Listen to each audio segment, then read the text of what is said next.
Diffusés tous les jours, de 10h à 11h, les nouveaux chemins de la connaissance sont cette semaine réalisés par Media Portis-Guérin, avec Jacques Hubert à la technique et préparés par Geneviève Méric, Géraldine Mosna-Savoie, Julien Tricard, Mathilde Unger et Adèle Van Rett.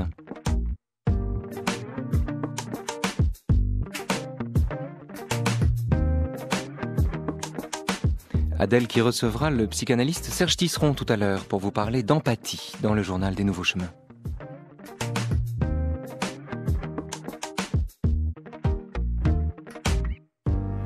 Suite et nouveau début pour nous, ce mardi d'une semaine sur Nietzsche dans les Nouveaux Chemins de la connaissance. Après Nietzsche et Voltaire, ou plutôt Voltaire et Nietzsche, avant d'évoquer demain la passion de la connaissance chez Nietzsche, c'est tout simplement la vie de Nietzsche que nous allons vous raconter par morceaux, par bribes, par séquences ce matin, au hasard d'une conversation avec Dorian Astor, qui signe chez Gallimard une biographie délicate, précise, évasive au bon endroit, pudique et puissante, bref, musicale du grand Nietzsche.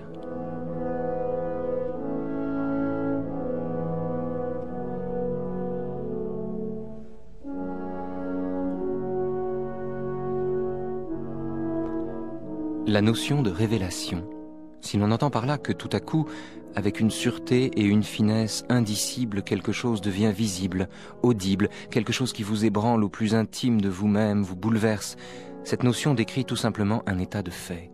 On entend, on ne cherche pas, on prend sans demander qui donne. Une pensée vous illumine comme un éclair avec une force contraignante, sans hésitation dans la forme. Je n'ai jamais eu à choisir. Un ravissement dont l'énorme tension se résorbe parfois par un torrent de larmes, où les pas, inconsciemment, tantôt se précipitent, tantôt ralentissent. Un emportement hors de soi, où l'on garde la conscience la plus nette d'une multitude de frissons ténus, irriguant jusqu'aux orteils. Une profondeur de bonheur, où le comble de la douleur et de l'obscurité ne fait pas contraste, mais semble voulu, provoqué, mais semble être couleur nécessaire au sein de ce débordement de lumière. Un instinct des rapports rythmiques qui recouvre d'immenses étendues de formes. La durée, le besoin d'un rythme ample, voilà presque le critère de la puissance de l'inspiration et qui compense en quelque sorte la pression et la tension qu'elle inflige. Tout se passe en l'absence de toute volonté délibérée, mais comme dans un tourbillon de sentiments, de liberté, d'indétermination, de puissance, de divinité.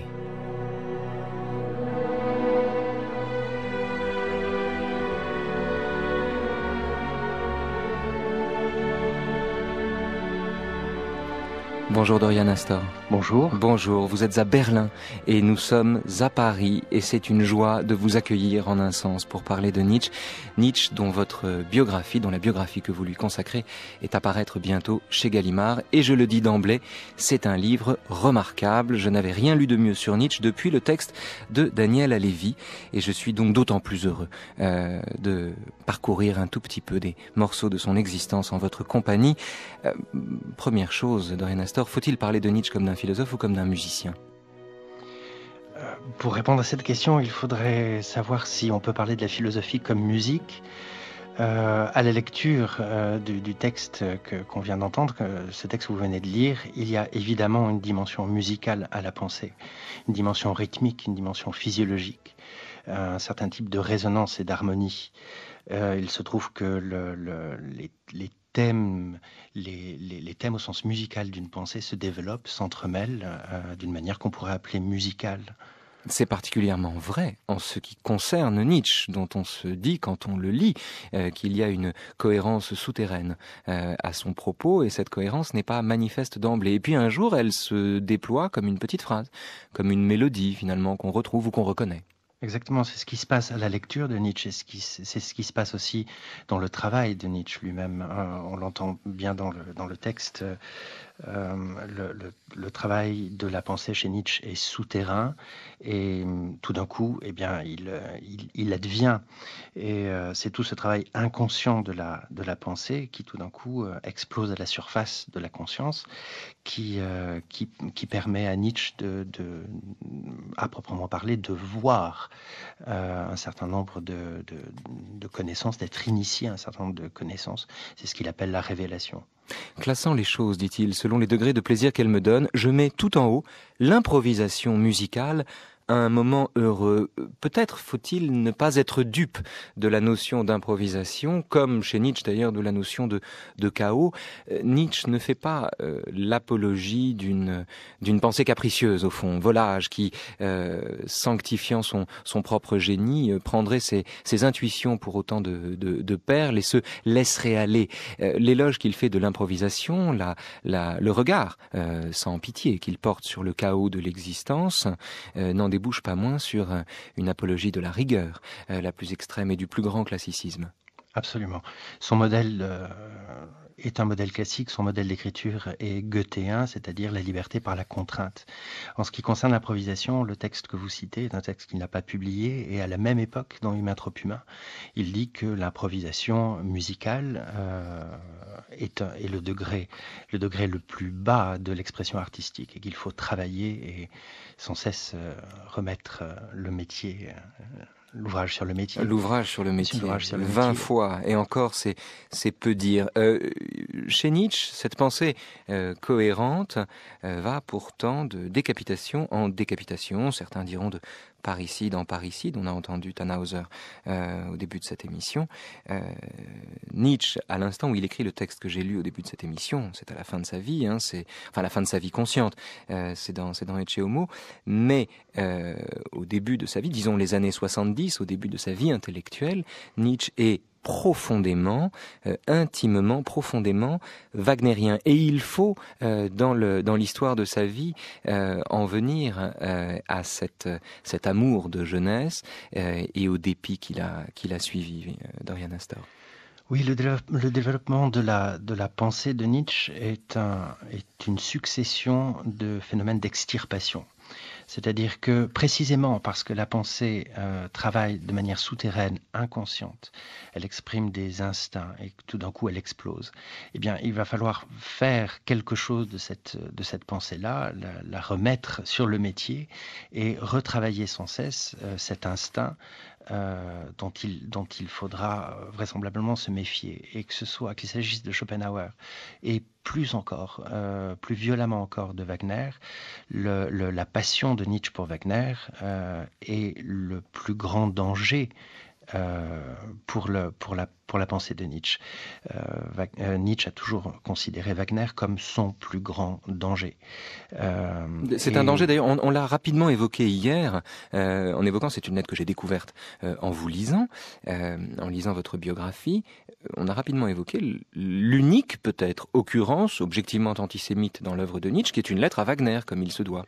Qui est une lettre à Wagner, oui, il y a quelques il parle d'invasion judaïque. Il parle d'invasion judaïque, il y a quelques petites saillies comme ça qui ne se retrouveront pas plus tard, qu'on retrouve quelquefois justement à la période où Nietzsche est en contact permanent avec Wagner. Il y a deux choses. D'abord, Nietzsche est encore jeune et il n'est pas imperméable à l'antisémitisme ambiant et de bon ton qu'il y a dans tous les milieux cultivés allemands. Et d'autre part... Et qui, chez les Wagner, prend des proportions... qui prendra des proportions tout à fait... mythologiques. Oui, tout à fait délirantes. Et Wagner, par ailleurs, Nietzsche, par ailleurs, veut réussir, il faut être clair. C'est-à-dire que la proximité de Wagner est pour lui une possibilité d'ascension sociale importante, et il est extrêmement complaisant. Il n'hésite pas à reprendre un certain nombre de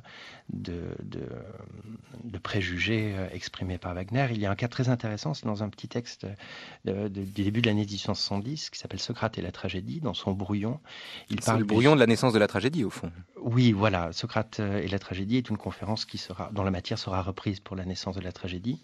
Et dans un de ses brouillons, il parle du socratisme actuel. Et ce socratisme-là, c'est le journalisme juif. C'est ce qu'il écrit dans son brouillon, vraisemblablement un brouillon qu'il montre à Wagner, puisqu'il lui fait part sans cesse du progrès de ses travaux. À partir du moment où il publie à compte d'auteur une 50aine d'exemplaires de ce texte-là, il corrige et transforme le journalisme juif en journalisme d'aujourd'hui. C'est-à-dire qu'il n'y a pas il n'y a pas de sincérité antisémite chez Nietzsche. Lorsque l'antisémitisme bon ton de l'époque, encore une fois, ressort chez lui, c'est par complaisance. Et de plus en plus, cet antisémitisme de la bonne société va disparaître chez lui pour devenir l'objet d'un dégoût, dégoût, d'un dégoût farouche. Il se définit lui-même comme antisémite, il se moque de sa sœur, on va revenir là-dessus. Encore un point, Dorian Astor, nous avons reçu hier un email d'un auditeur de bonne foi Oui. qui s'indigne qu'on puisse dire que Nietzsche n'était pas antisémite ou qu'il n'a pas frayé la voie au nazisme et qui cite à cet égard une phrase fameuse de Nietzsche dans laquelle Nietzsche dit « Périssent les faibles et les ratés », qui est une phrase qui, il est vrai, est sujette à caution et qu'en tout cas dont l'interprétation est ici essentielle. En quel sens, selon vous, Nietzsche dit-il, périssent les faibles et les ratés? Et s'il faut, je le cite de mémoire, on les y aidera. Oui, la première chose, c'est que l'auditeur qui a envoyé ce mail a apparemment fait le lien inconscient entre les ratés et les juifs, ce qui n'est pas le cas de Nietzsche, au contraire. La question serait de savoir, lorsque Nietzsche dit que périssent les faibles et les ratés, il faudra se donner une définition de la faiblesse, de ce que ça veut dire qu'être raté. C'est un type de rapport à la vie qu'il définit ailleurs de manière extrêmement précise comme nihilisme, c'est-à-dire comme volonté d'en finir. Or, son diagnostic de la décadence de la culture est un diagnostic du nihilisme et c'est ce qu'il appelle la faiblesse. Et le fait d'être raté. Ce qui fait d'ailleurs de la faiblesse, il faut le préciser, du point de vue de Nietzsche, en un sens, c'est pour ça qu'il dit qu'il faut protéger les forts contre les faibles, la faiblesse est beaucoup plus forte que la force elle-même, car la faiblesse est plus nombreuse. C'est la faiblesse qui s'est imposée dans l'ensemble de notre culture depuis Socrate, selon Nietzsche. Le mouvement chrétien n'ayant fait que développer le socratisme. La dialectique socratique, ce qu'il appellera plus tard la méchanceté du rachitique, en ce qui concerne Socrate. Oui. Voilà. Il se trouve que à aucun moment Nietzsche ne parle d'extermination consciente et programmée des faibles et des ratés. Il se trouve que dans le processus même de la culture, la vie affaiblie tend à s'autodétruire, à s'auto-anéantir. Ce qui ne veut pas dire que nous parlions forcément d'individus. On peut parler de culture, on peut parler d'instinct dans un seul individu. Et il se trouve que, par exemple, le wagnérisme de Nietzsche est un individu, l'instinct wagnérien de Nietzsche est un individu infrapersonnel qui doit périr parce qu'il est faible et raté. C'est-à-dire que ces phénomènes, ces processus d'extirpation dont nous avons parlé concernent des instincts, des pensées, des concepts, des valeurs. Il y a une continuité entre les valeurs, les concepts, l'individu, les groupes et les cultures, et à n'importe quelle de ces échelles, on peut parler de faible et de raté.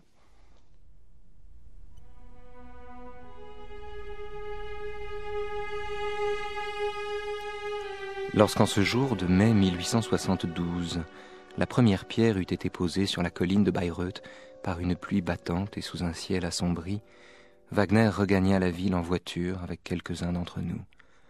Il gardait le silence et regardait longuement en lui-même, d'un regard qu'aucun mot ne saurait décrire.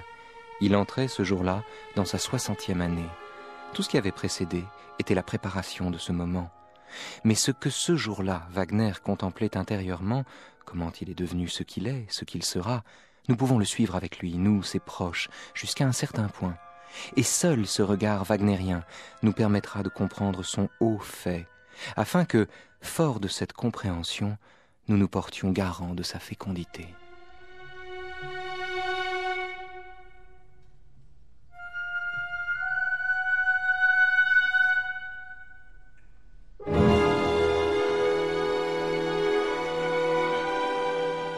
Le philosophe et biographe Dorian Astor, biographe de Nietzsche, est l'invité des Nouveaux Chemins de la Connaissance ce mardi, dans une semaine évidemment, sur Nietzsche. Dorian Astor, le texte que je viens de lire, dans lequel Nietzsche évoque ces années wagnériennes justement, et il est encore wagnérien quand il le dit, est un texte intéressant parce que c'est un texte dans lequel on sent, de la part de Nietzsche pour Wagner, une certaine forme de compassion. J'ai presque envie de dire de pitié. Et je me demande d'ailleurs si la pitié n'est pas le démon de Nietzsche, si au fond Nietzsche n'a pas échappé échoué à se dépouiller de la pitié, c'est-à-dire à parvenir à l'état de cruauté que lui demande l'idée qu'il se fait, par exemple, de la générosité. Bref, il parle ici de Wagner avec des trémolos qui laissent entendre peut-être plus tard qu'il voudra se débarrasser de ce tropisme wagnérien, sentimental et lyrique. Oui, absolument. Il faut se débarrasser à la fois du danger que Wagner fait courir à la pensée. Il faut se débarrasser de la pitié, vous l'avez dit, pitié que Nietzsche apprend à penser et à éprouver à la lecture de Schopenhauer, lecture commune avec Wagner évidemment, mais je crois surtout le texte que vous avez cité nous invite à vraiment fondamentalement faire la différence entre le rapport de Nietzsche à Wagner et le rapport de Nietzsche au wagnérisme. Ce qu'a remarqué Nietzsche au moment de la pose de la première pierre à Bayreuth, c'est que Wagner, qui croyait avec Nietzsche pouvoir s'adresser à une communauté nouvelle, régénérée, c'est-à-dire le public allemand puis européen, eh bien ce Wagner-là était fondamentalement isolé. Et cette expérience de l'isolement, ce drame de l'incompréhension, du fait de ne pas être entendu ni d'être audible, et le drame, si on peut dire, de la pensée de Nietzsche jusqu'à la fin de sa vie. Et il éprouve une communauté de solitude avec Wagner. Et cette compassion pour lui-même et pour Wagner ne le quittera pas jusqu'à la fin de sa vie. De ce point de vue, d'ailleurs, il faut vraiment distinguer. Pour le coup, peut-être là, faisons preuve de ce sens de la nuance que Nietzsche appelle de ses voeux, dans bien des passages, dans bien des textes, d'Aurore à part de là bien et mal. Faisons appel à ce sens de la nuance et distinguons donc, à la faveur de ce que vous dites, son rapport à Wagner de son rapport à Schopenhauer. Schopenhauer, quand il en fait la découverte, Nietzsche est émerveillé, mais quand il le décapite pour de bon. Quand il décapite Wagner, on a le sentiment, notamment dans ses derniers textes, même le cas Wagner par exemple, qu'il reste néanmoins vivace en lui la nostalgie d'un ami qu'à la différence de Schopenhauer, il a véritablement connu et donc aimé, Dorian Astor. C'est juste. Il y a évidemment entre Schopenhauer et Wagner la différence de la mort et de la vie, oui. De la mort et de la vie, de la relation personnelle. Cela dit, ce qui est assez proche, si l'on compare le rapport de Nietzsche à l'un et à l'autre, c'est au fond que Nietzsche n'a cessé d'admirer la personnalité de Schopenhauer, c'est-à-dire, encore une fois, ce génie de la solitude. Et Nietzsche mettra un peu de temps à rejeter la métaphysique schopenhauerienne, justement parce qu'il est pris par les problématiques wagnériennes et Wagner a besoin lui-même de Schopenhauer. Mais le rapport de l'homme Schopenhauer, de la figure de l'homme Schopenhauer à la philosophie est un rapport que Nietzsche continuera d'admirer, et ce que l'on trouve dans la troisième considération inactuelle sur Schopenhauer éducateur reste valable. C'est-à-dire ce rapport à la liberté de l'esprit, une certaine conception du génie portant à lui seul les marques les plus hautes de la pensée, cette admiration-là demeure. Au fond, Schopenhauer est celui qui l'a aidé à sortir de lui-même. Nietzsche dit ceci, se revenant sur la découverte du monde comme volonté et représentation. Chaque ligne criait le renoncement, la négation, la résignation. Ici, je trouvais le miroir dans lequel je pouvais voir se refléter avec une épouvantable grandeur le monde, la vie et mon propre cœur. Ici, l'art me regardait de son œil solitaire désintéressé. J'y découvris la maladie et la guérison, l'exil et le refuge, l'enfer et le paradis. Le besoin de me connaître moi-même, de me ronger, me saisit puissamment. Oui, Nietzsche serait resté schopenhauerien, serait resté un philosophe du renoncement, c'est-à-dire à la fois schopenhauerien et wagnérien, s'il n'avait été si familier du problème grec. C'est-à-dire qu'on le voit dès la naissance de la tragédie, et ça ne cessera de se développer, de se renforcer. Ce qui arrache Nietzsche à une éthique du renoncement, de l'abnégation, une éthique nihiliste, c'est le problème grec. C'est-à-dire qu'il comprend que c'est chez les Grecs, à travers cette notion de dionysiaque, qui sera ô combien importante dans la pensée de Nietzsche, que les Grecs ont eux-mêmes eu la vision du monde comme volonté, d'une certaine manière. Ils ont eu la vision que notre représentation était une illusion, mais ils l'ont transfigurée par un excès de force, ce que Nietzsche, dans La naissance de la tragédie, appelle un pessimisme de la force. Et cette transfiguration par l'art, mais aussi par la science, cette transfiguration, Nietzsche la reprend à son compte et l'empêche de penser à une pensée nihiliste, c'est-à-dire une volonté d'en finir, ce qui est très, très fort chez Schopenhauer. Et est-ce que le fond de la différence entre Nietzsche et Schopenhauer n'est pas également que Schopenhauer ne descend jamais de sa montagne pour retourner vers les hommes, alors que Nietzsche, comme Zarathustra, s'y essaye maintes fois? Est-ce que ça ne vient pas, par exemple, du fait que Schopenhauer biaise avec l'évidence de la mort ou l'éminence de la mort en désirant ne plus désirer, alors que Nietzsche, lui, voudrait construire, c'est son expression, des villes au pied du Vésuve et fixer la valeur d'un homme d'après l'ampleur et la diversité de ce qu'il peut supporter et assumer. Est-ce qu'au fond, la différence ne vient pas du fait que Nietzsche est seul, mais que Schopenhauer, lui, serait plutôt suffisant que seul? Oui, et de ce point de vue-là, d'un point de vue de l'idiosyncrasie, si on peut dire, pour employer un terme nietzschéen... Il faut dire ce que dit l'idiosyncrasie, la trajectoire d'un individu, au fond. Voilà, la singularité et la synthèse de ses instincts, son tempérament. Il se trouve que Schopenhauer est un individu plus réussi que Nietzsche, d'une certaine manière. C'est un homme qui s'est tenu drapé dans sa suffisance, comme vous dites, par haine, par un certain nombre d'agressions, d'hostilité au monde qui l'entourait, une espèce d'anhistoricisme très marqué. Et Nietzsche, lui, est beaucoup plus exposé. Il ne cesse de s'exposer, d'abord parce qu'il a le besoin de communiquer. Lorsqu'on est dépositaire d'une révélation, on en parlait tout à l'heure, eh bien, il faut que cette révélation soit elle-même entendue, comprise.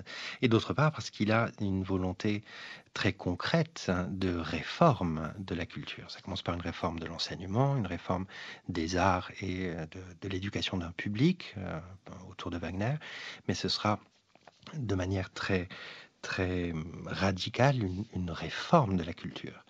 Ce que Schopenhauer n'avait pas. Schopenhauer était tout entier présent dans son ouvrage, qui est un monde à lui seul. Quand on a une idée des visions qui avaient traversé mon chemin, dit Nietzsche, on peut imaginer ce que je ressentis lorsqu'un beau jour je me réveillai à Bayreuth. Je crus rêver. Où étais-je donc? Je ne reconnaissais rien.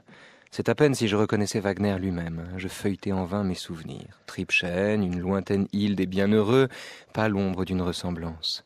Les jours incomparables de la pose de la première pierre, le petit groupe qu'il avait fêté, qui était bien à sa place et qui ne laissait rien à désirer quant au doigté pour les choses délicates, pas l'ombre d'une ressemblance.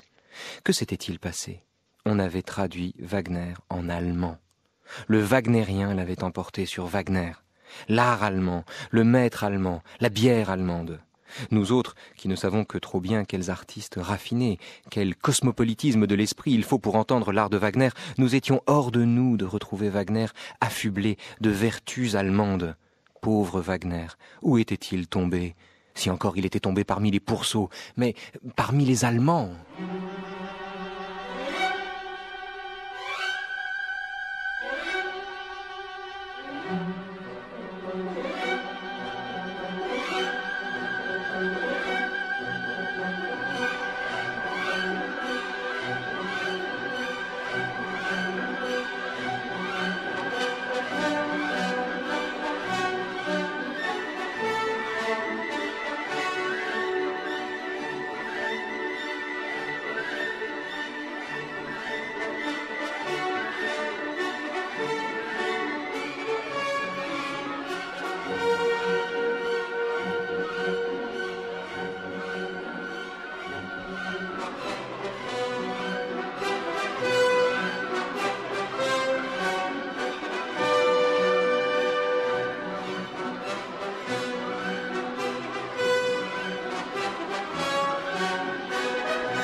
Voilà qui, comme dirait Woody Allen, peut donner envie d'envahir la Pologne. Dorian Astor, il faut revenir un instant, c'est très important chez Nietzsche, sur sa germanophobie. profonde, acquise d'ailleurs. Elle n'était pas immédiate au départ, mais dès l'instant où il a su distinguer le nationalisme pan-germanique de ce qu'il voulait voir dans l'œuvre de Wagner au départ, dans l'œuvre d'art total, à l'instant où il a su faire cette distinction, Nietzsche est devenu objectivement germanophobe et carrément francophile, Dorian Astor. Oui, le tropisme anti-allemand de Nietzsche est extrêmement puissant. Comme vous dites, ça n'était pas gagné. Au départ, Nietzsche a repris, c'est le même problème que l'antisémitisme, a repris cette notion extrêmement aussi délicate qu'inconsistante d'esprit allemand. Il a repris à Wagner. Et très vite, il se rend compte que non seulement le problème n'est pas là, que le problème est européen, mais surtout, il fait l'expérience de la victoire prussienne en 1871 et il commence à interpréter la victoire politique, la victoire nationaliste. Il faut rappeler qu'il s'est engagé quand même. Il était ambulancier, mais il s'est engagé au départ. Il s'est engagé, absolument. C'est d'ailleurs à cette occasion qu'il a fait une expérience très violente de la pitié. Dans sa correspondance, il dit qu'il ne peut rien faire si ce n'est compatir face à tous ces blessés. Mais surtout, la manière dont l'Allemagne, sous l'autorité éclatante de la Prusse, la manière dont l'Allemagne a assimilé la victoire politique, militaire, politique, au progrès de la science, des arts et de la culture, cette manière-là est apparue très vite extrêmement suspecte à Nietzsche. Il n'y a pas d'équivalence entre une victoire militaire et une victoire de la culture. C'est même tout le contraire qui se passe. Et de ce point de vue-là, Nietzsche reste fidèle à sa pensée de l'hellénité, c'est-à-dire que une conception qui lui vient de son maître Jacob Burckhardt, c'est-à-dire que la culture se développe en opposition ou en rapport de force avec l'État. C'est-à-dire que l'État ne peut pas être porteur de la culture. Et c'est évidemment une position qui est totalement inaudible en Allemagne à l'époque où le nationalisme prussien s'est assimilé Goethe, Schiller et la Réforme comme un prolongement naturel. Jacob Burckhardt, dont vous parlez, vous racontez très bien le rapport que Nietzsche entretient avec lui et le fait par exemple que il lui manifestera toute sa vie une profonde admiration et le 4 janvier 1889, c'est-à-dire vraiment à la veille de son effondrement psychique, de l'embrassade sur les naseaux d'un cheval, à la veille donc de son effondrement, il signera un billet halluciné. Il signait d'ailleurs Dionysos à ce moment-là. À mon vénéré Jacob Burckhardt, maintenant tu es notre très grand maître. Et alors, bon, par-delà l'anecdote, ce qu'il est important de noter ici, c'est l'anti-hegelianisme de Burckhardt, ce qui permet, malgré les mérites que Nietzsche pourra reconnaître à Hegel, notamment dans le Gai Savoir, dans un fameux paragraphe intitulé « Qu'est-ce qui est allemand ?», où il reconnaîtra au fond à Hegel le mérite de l'immanence, même s'il ne l'avoue pas. Nietzsche est profondément anti-hegelien, c'est-à-dire anti-systématique, et que, comme il le dit, tout système est d'abord l'indice d'un manque de probité, Dorian Astor. Oui, il est anti-systématique et il a, au fond, une vision progressiste de l'histoire. C'est-à-dire que l'histoire réalise l'esprit et son aboutissement doit être la réalisation de l'esprit absolu, du savoir absolu. Ça, c'est Hegel. Ça, c'est Hegel, oui, ce qui est pour Nietzsche une aberration, évidemment. Qui a une conception plus monumentale, lui, pour le coup, de l'histoire, peut-être plus machiavélienne, d'ailleurs. D'une part, il reprend à Burckhardt une conception monumentale, c'est-à-dire que dans une culture, ce que l'on peut lire d'une culture, ce sont ce qu'il appelle le génie, c'est-à-dire les pointes extrêmes qui, à elles seules, on en parlait tout à l'heure, peuvent exprimer l'ensemble d'un mouvement culturel, d'où l'admiration de Nietzsche pour Napoléon, par exemple. La pensée historique de Nietzsche à la suite de Burckhardt est une pensée très liée à l'émergence d'individualités fortes qui, à elles seules, sont susceptibles mais n'y arrivent pas toujours, sont susceptibles de donner une impulsion nouvelle ou de provoquer des réformes dans une culture. D'où, c'est ce que nous disions tout à l'heure, d'où son espoir de réformer la culture. Le fait est, par ailleurs, que ce soit Burckhardt ou Nietzsche, comme helléniste, comme philologue classique, contemplant et étudiant de manière très précise le miracle grec, comme on l'a appelé depuis, ne pouvait pas se faire une conception optimiste, progressiste de l'histoire. Et le travail de Nietzsche sur la décadence de la culture européenne a à voir avec cette révélation, qui est une révélation extrêmement précoce, la révélation du miracle grec, c'est-à-dire de cette primauté, de ce primat de la culture, c'est-à-dire de la création, sur l'autorité de l'État. C'est intéressant que vous parliez de miracle, lui-même d'ailleurs en parle.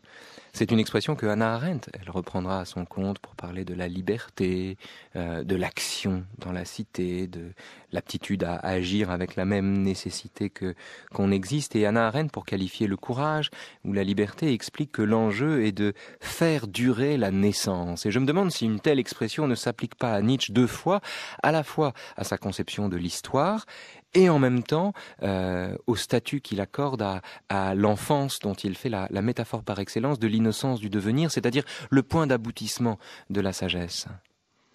Oui, de ce point de vue-là, Hannah Arendt est nietzschéenne. C'est-à-dire que la conception qu'a Nietzsche de l'histoire et cette manière dont, au fond, le problème principal, c'est comment le hasard devient nécessité. C'est-à-dire comment, à un certain moment, l'expression d'une liberté ou l'expression d'une création, d'une invention, s'inscrit dans la durée pour former une tradition. Nietzsche est un penseur de la tradition au sens le plus fort, c'est-à-dire de l'inscription des formes culturelles dans la vie physiologique des peuples et des individus. Donc Nietzsche est un penseur du temps long. Et le développement historique, dont il a une vision extrêmement ralentie, Nietzsche est un penseur de la lenteur, très souvent. Bien, la conception historique qu'il a lui permet de voir des linéaments qui se sont, sur des siècles, sur des millénaires, inscrits dans la chair de la culture. C'est ce qu'il appelle la tradition. De là, d'ailleurs, chez Nietzsche, cet homme de tradition, cet amoureux de la tradition, de là, chez Nietzsche, un sens de la prédiction tout à fait étonnant. On trouve chez Nietzsche des textes qui renverraient quasiment, je sais pas moi, presque à la réduction du temps de travail. Par exemple, il dit la principale objection au socialisme est qu'il veut donner des loisirs aux natures vulgaires. L'homme vulgaire, s'il est oisif, est à charge à lui-même et au monde. Il dit au début, à la fin du 19e siècle, il dit un siècle de barbarie commence et les sciences seront à son service. Il parle même d'Internet. Il dit, grâce à la liberté des communications, des groupes d'hommes de même nature pourront se réunir et fonder des communautés, les nations seront dépassées. Ou quand il cite la notion de civilisation, il dit « La civilisation n'est qu'une mince pellicule au-dessus d'un chaos brûlant ». L'histoire, notamment du XXe siècle, rend raison ou rend justice bien souvent aux prédictions de Nietzsche, qui pourtant, et c'est peut-être le seul d'ailleurs de son genre, se prenait pour un prophète, Dorian Astor. Oui, alors évidemment, quel que soit le penseur, la mise en lumière des prédictions ou des anticipations est évidemment un terrain miné, ce sont des sables mouvants. La seule chose qu'on pourrait dire, c'est que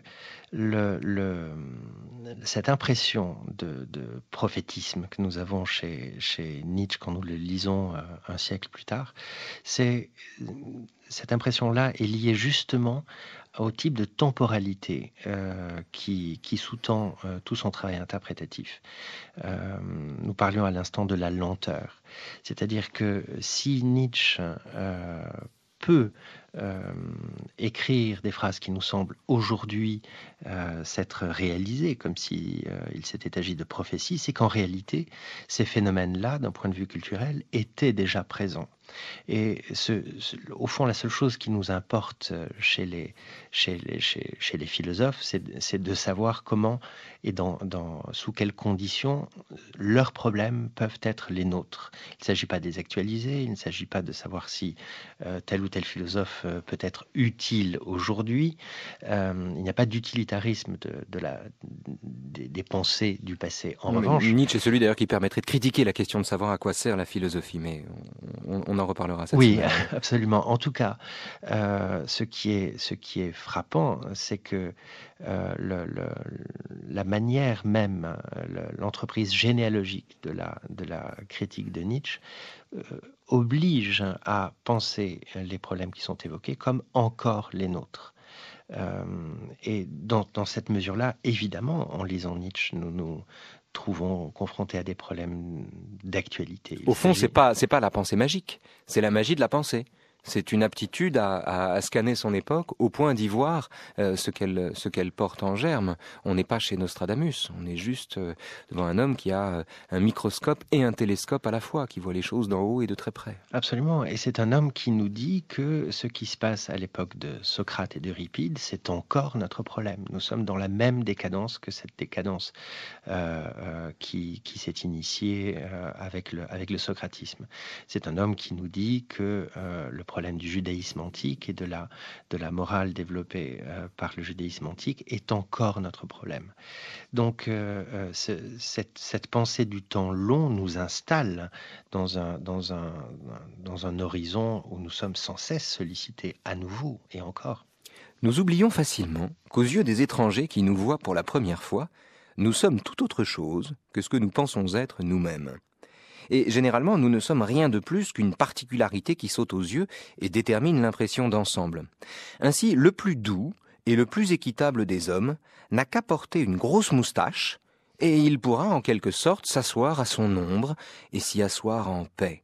Les yeux ordinaires voient en lui l'accessoire d'une grosse moustache, à savoir un caractère militaire, prompt à s'échauffer, violent à l'occasion, et ils se comportent avec lui en conséquence. Vas-y, mets ta moustache.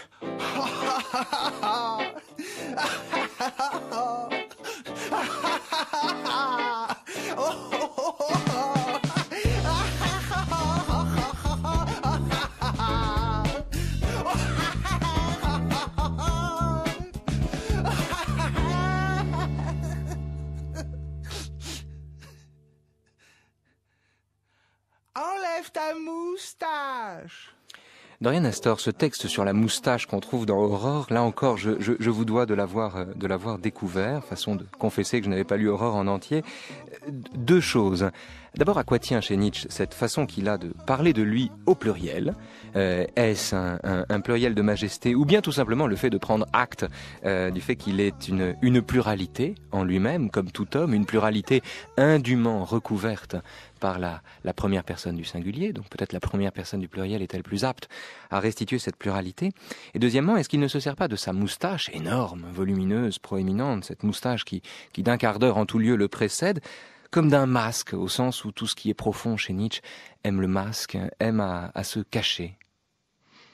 Bien sûr, la problématique, ou du moins l'image, la métaphore du masque est chez Nietzsche extrêmement importante. Ce qu'il est important de savoir, c'est que il n'y a pas de dernier masque. En tout cas, l'individu est une accumulation de masques et derrière quoi on ne peut plus parler de subjectivité. Le moi est un masque au-dessus de phénomènes qui sont à la fois infra- et suprapersonnels d'une certaine manière. Il faut ici en venir à l'idée de savoir pourquoi chez Nietzsche un abus de profondeur, pas un abus d'ailleurs, un excès de profondeur, ou en tout cas un goût pour la profondeur, nous reconduit à la surface, ou nous conduit à la surface. On est superficiel par profondeur, dit Nietzsche, et il ne le dit pas seulement par une espèce de passion capricieuse, d'inversion des priorités. C'est extraordinairement profond d'expliquer que plus on creuse, plus on arrive à la surface. Oui, cette complémentarité de la profondeur et de la surface, cette compréhension de la profondeur par la surface, lui vient de son travail sur les Grecs et de ce couple initial qu'on trouve dans l'essence de la tragédie entre Dionysos et Apollon. C'est-à-dire que tout ce qui apparaît, tout ce qui prend forme, est à la fois l'expression et la dissimulation de l'être. Alors évidemment, parler de l'être dans la philosophie C'est en soi de un Nietzsche, abus de langage, hein. c'est un abus de langage, mais nous n'avons que des mots qui sont déjà des métaphores mortes. Et des obstacles donc Et à la des connaissance. obstacles, absolument. En tout cas, tout ce qui se montre cache quelque chose. Et cette pensée-là est une pensée qui vient de l'intuition, je voudrais dire, mystérique de Nietzsche, et qui lui vient des mystères grecs. La manière dont la civilisation grecque, par l'invention du monde des dieux, par l'invention du dithyrambe, de l'épopée, puis de la tragédie, la manière dont les Grecs ont masqué, voilé l'horreur, l'effroi, la souffrance de l'existence, c'est cela la réalité. C'est-à-dire que c'est cette apparence et ce masque-là qui est la réalité. Et si l'on montre la souffrance, l'effroi, l'horreur, le chaos, est-ce que du coup, en le faisant apparaître, c'est-à-dire en faisant une apparition plus encore qu'une apparence, est-ce que du coup, on n'en fait pas un voile supplémentaire ? On dit bien souvent que les apparences nous cachent la vérité et que si on balaye devant notre porte, on fera jaillir la vérité que recouvrent jusqu'ici nos préjugés, notre fascination hypnotique pour le sensible et notre goût pour les apparences. Néanmoins, est-ce qu'en faisant apparaître la vérité, on n'en fait pas une apparence supplémentaire ? Et est-ce que Nietzsche ne nous permet pas justement de penser ce paradoxe d'une vérité qui, apparaissant, disparaît en tant que vérité ? Oui, il n'y a pas le choix. Nietzsche, à la suite de Schopenhauer, déplace la notion de phénomène, de phénoménalité kantienne pour le phénomène, Kant emploie le terme Erscheinung, une apparition. Il déplace et le concept et le vocabulaire en parlant de Schein, c'est-à-dire d'apparence, c'est-à-dire de quelque chose qui apparaît, de quelque chose qui se montre, mais qui s'épuise dans cette monstration-là. C'est-à-dire qu'il n'y a tout simplement pas de monde en soi. Il n'y a pas de dualisme entre le monde en soi et le monde comme phénomène ou le monde comme représentation. Et à partir du moment où on considère le tout de la réalité, le tout du monde, comme ce phénomène on parle d'apparence ou d'apparition, on devrait parler essentiellement de travail de plasticité, c'est-à-dire que la réalité est infiniment plastique. Et il faudrait, pour rendre compte de cette pensée de la plasticité, il faudrait travailler sur le concept de volonté de puissance, qui est par définition l'essence plastique de ce qui est.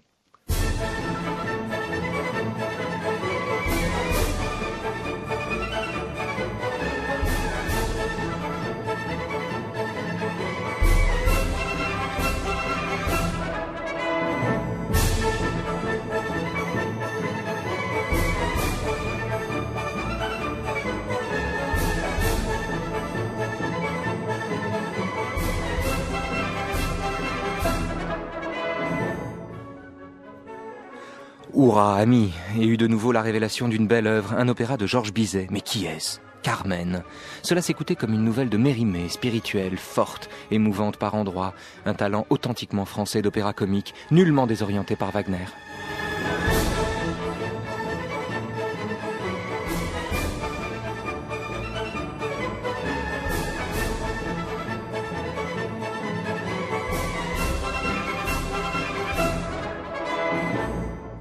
À Bayreuth, je brillerai cette fois par mon absence. Je veux laisser dormir mon droit à une place.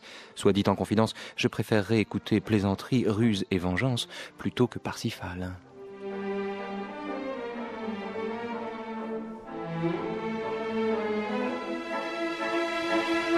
Dorian Astor, en quoi Carmen est-elle un remède à la Valkyrie ? Carmen est un remède à la Valkyrie. Parce que ça fait physiologiquement le même effet. Quand on écoute Wagner, enfin en l'occurrence la Valkyrie ou Carmen, ça fait un peu le même effet, non? En quoi l'un, comment se sert-il de l'un comme d'un antidote à l'autre? Il faudrait être sûr que l'audition de Carmen produise les mêmes effets physiologiques que la Valkyrie ou que Wagner de manière générale. Je n'en suis pas sûr. Vous êtes sûr du contraire? Je suppose le contraire.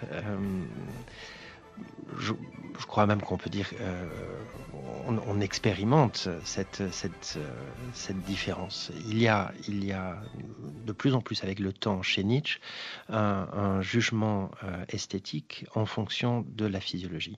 Et c'est évidemment une métaphore, mais pas seulement, lorsqu'on sait, d'un point de vue biographique, que l'audition des répétitions de la tétralogie à Bayreuth en 1976, lorsque Nietzsche essaye péniblement de rester dans la salle, eh bien c'est l'audition de ces répétitions provoque chez lui des souffrances physiques importantes, des migraines, des vomissements. C'est le critère d'ailleurs, hein, il dit son dégoût de Wagner est physiologique. Oui, alors évidemment, il faudrait reformuler ou rendre compte de cette continuité, ou en tout cas de ce travail analogique très très serré entre la physiologie, la psychologie et le travail sur les valeurs et sur l'esthétique. C'est-à-dire que l'ensemble fonctionne de manière très complexe, de manière très serrée. C'est-à-dire que nous avons les corps et nous avons les sensations de nos valeurs.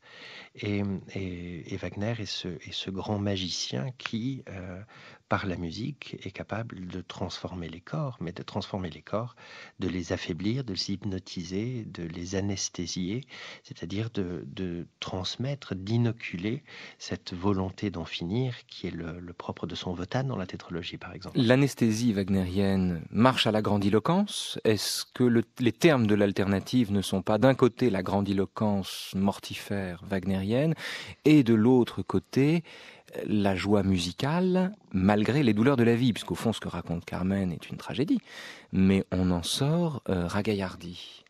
Oui, alors la question de la grandiloquence, c'est un point de vue général sur Wagner.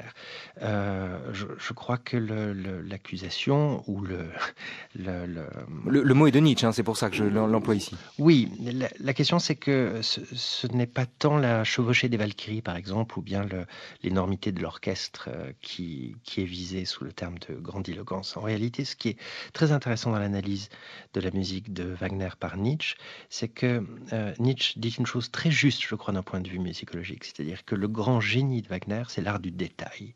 C'est l'art à tout instant de créer des tensions qu'on pourrait analyser d'un point de vue harmonique, d'un point de vue musicologique, des tensions, une absence de résolution, un retard.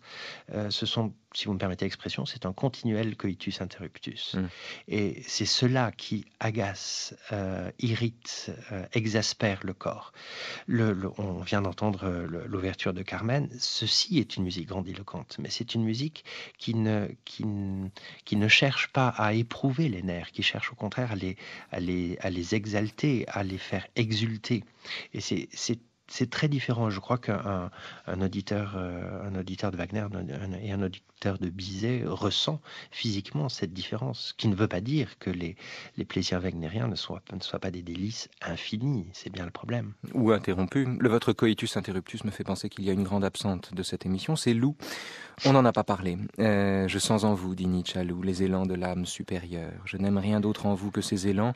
Je renonce volontiers à toute intimité et à toute proximité, si seulement je puis être assuré d'une chose, que nous nous sentons unis dans ce à quoi les âmes communes n'accèdent pas.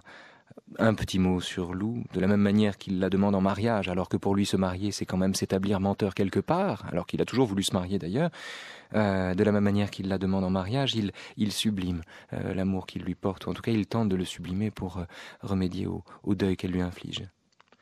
Oui, si on devait dire juste un petit mot sur Lou Andréas Salomé, c'est que Nietzsche a eu une grande intuition très juste et il a fait par ailleurs une grande erreur très fatale. Son intuition juste, c'est que Lou Andréas Salomé, Lou von Salomé à l'époque, était un esprit libre. marqué par une volonté de puissance, de connaître, de sentir, de comprendre, extrêmement développée. Ça, c'est sa grande intuition. Et Freud, des décennies plus tard, ne dira pas autre chose. Sa grande erreur, c'est d'avoir pensé que les esprits libres pouvaient former une communauté. Et dans les conditions sociales, tout de même, morales de l'époque, eh bien, cette communauté entre un célibataire et une jeune fille était simplement impossible. Chacun devait mener son chemin. Alors, sans doute, la nuit terrifiante sera pour le voyageur un autre désert tombant sur le désert, et il se sentira le cœur las de tous les voyages. Mais pour le dédommager, viennent ensuite les matins délicieux d'autres contrées, d'autres journées, où il voit dès la première lueur de l'aube les chœurs des muses passer dans le brouillard des monts et le frôler de leur danse. Puis, plus tard, serein, dans l'équilibre de son âme d'avant-midi, se promenant sous les arbres, tomber à ses pieds de leurs cimes et de leurs vertes cachettes, une pluie de choses bonnes et claires, présent de tous ces libres esprits qui hantent la montagne, la forêt et la solitude, et qui sont comme lui à leur façon, tantôt joyeuses, tantôt méditatives, voyageurs et philosophes. Nés des mystères du premier matin, ils songent à ce qui peut donner au jour, entre le 10e et le 12e coup de l'horloge, un visage si pur, si pénétré de lumière, de sereine clarté qui le transfigure. Ils cherchent la philosophie d'avant-midi.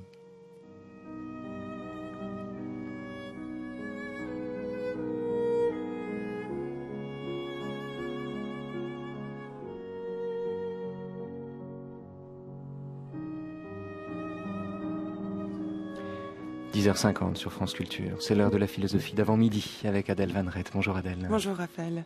Parmi les choses qui nous permettent de vivre en société, on trouve l'intérêt bien compris, les institutions comme la justice, mais aussi et surtout une capacité particulière que l'on nomme l'empathie.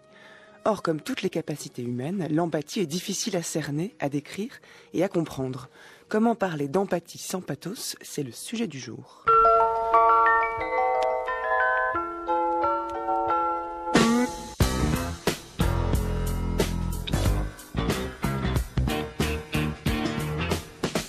Bonjour Sage Tisseron. Bonjour. Vous êtes psychanalyste et l'auteur de L'empathie au cœur du jeu social, paru aux éditions Albin Michel ce mois-ci, et dans lequel vous vous interrogez sur l'origine de l'empathie et surtout sur les raisons de son retrait, sur ces moments de la vie et de l'histoire, selon l'échelle à laquelle on se situe, où les hommes ont fait preuve d'une absence totale d'empathie. Alors comment explique-t-on qu'une capacité humaine aussi importante et fondamentale que l'empathie puisse ainsi être rejetée et ignorée ? Oui. Alors, pour comprendre cette question, il faut quand même dire quelques mots de ce qu'est l'empathie, parce que beaucoup de gens, sans doute, pensent que c'est cette capacité dont font preuve, par exemple, les vendeurs de voitures, lorsqu'ils essayent d'imaginer ce qui se passe dans la tête de leurs clients pour leur vendre un modèle plutôt qu'un autre.